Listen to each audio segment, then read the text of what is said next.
พี่น้องกินข้าวน้ำกันคือเก่านี่กินข้าวกับแจ่วคือเก่าบ่ได้มีหยังกินแต่ว่ามื้อนี้พิเศษมีแบบปิ้งปั้นไก่ซ้ำเนื้อมากินน้ำพี่น้องเลิศบ่กินผักกินอันหญ้าคือเก่านี่ล่ะพวกเจ้าเฮ็ดเวียกแล้วเบิดแล้วต้องกินหัวหน้าก็เฮ็ดให้เรียบร้อยมื้อนี้มากินข้าวเจ้าของอันนี้คือแจ่วแม่งกินนู่นที่ว่าเฮ็ดมื้อวานมื้อซื่นมันนั่นตำไว้เวลาเฮาฟ้าวเฮ็ดเวียกเฮาจังบ่ได้เฮ็ดหลายเทื่อจังซี่เนาะ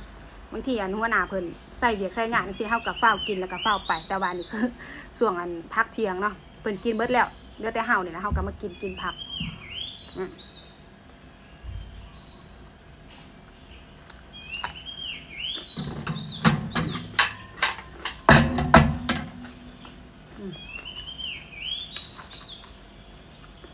เบิ่งบางฮุงคือเก่า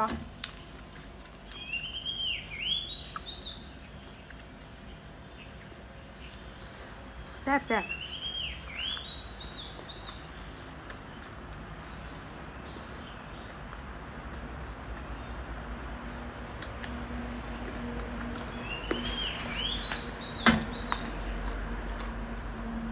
มาแข้งอ่อนพอดีกิน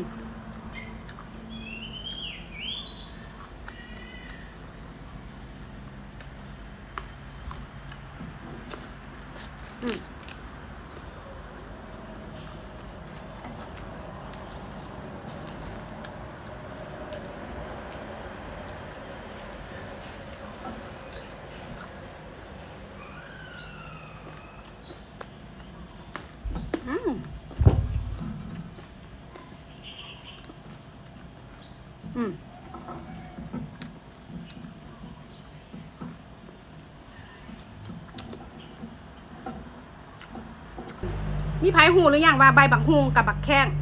เอามากินร่วมกันนี่บ่มีความขมเลยจักหน่อยเลยพี่น้องแบบความขมของใบบักฮุงนี่หายไปเลยเอามากินกับตัวนี้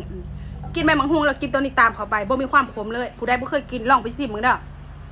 เลิศคักแท้แน่นอนบ่ขมถ้ากินแต่อันนี้มันก็สิขมแน่เพราะว่าใบบักฮุงเนาะมันมียางอ่ะนะแต่ว่าคณะมากินคู่กันบ่ขมเลยแซ่บอันนี้เป็นปั้นไก่เดี๋ยวเฮ็ดไว้เฮ็ดคือกันเด้อพี่น้องเด้อใบบักฮุงเนี่ยเอามาจำเจียวจำหยังเสีย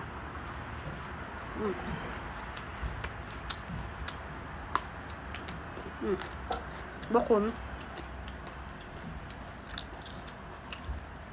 แซ่บเสย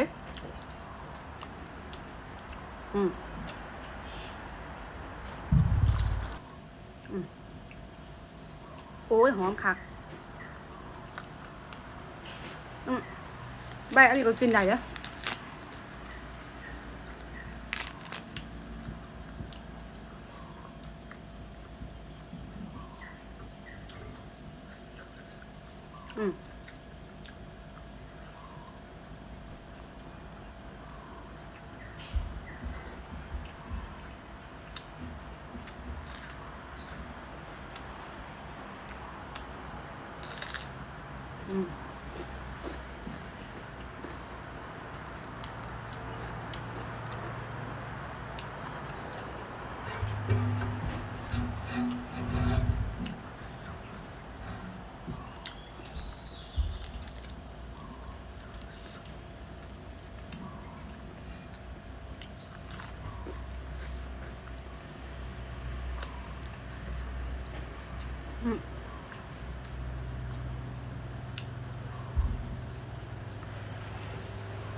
จับ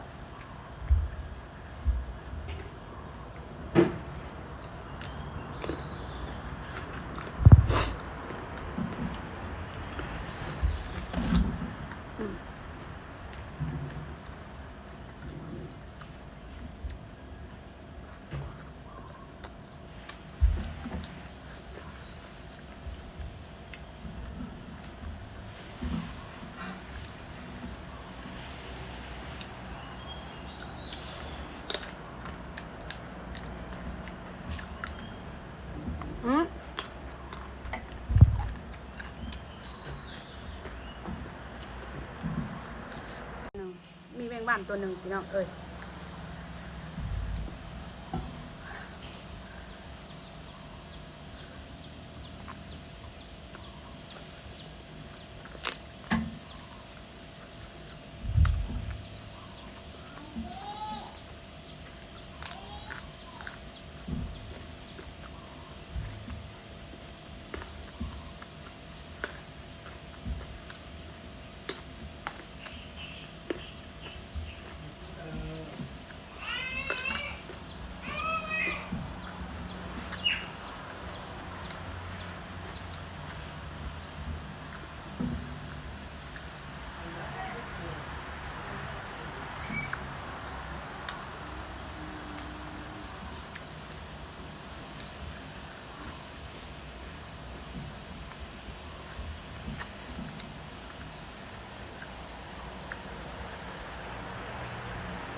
อืม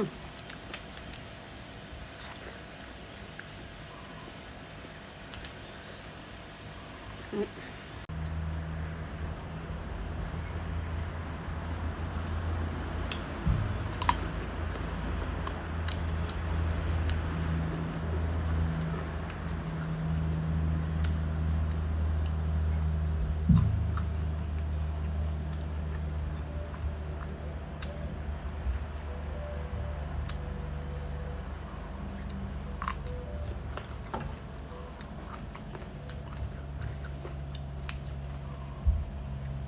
ก็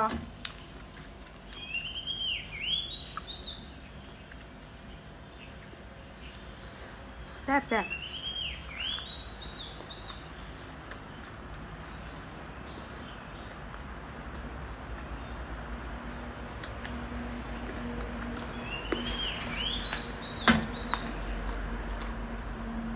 มาแค่ออนพอดีกิน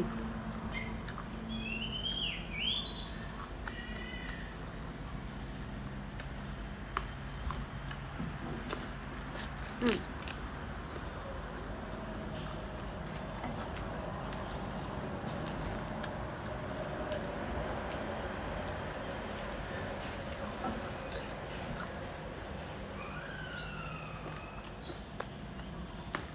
อืม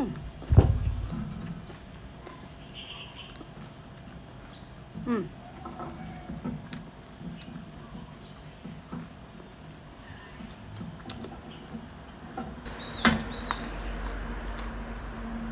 มาแค่ออนพอดีกิน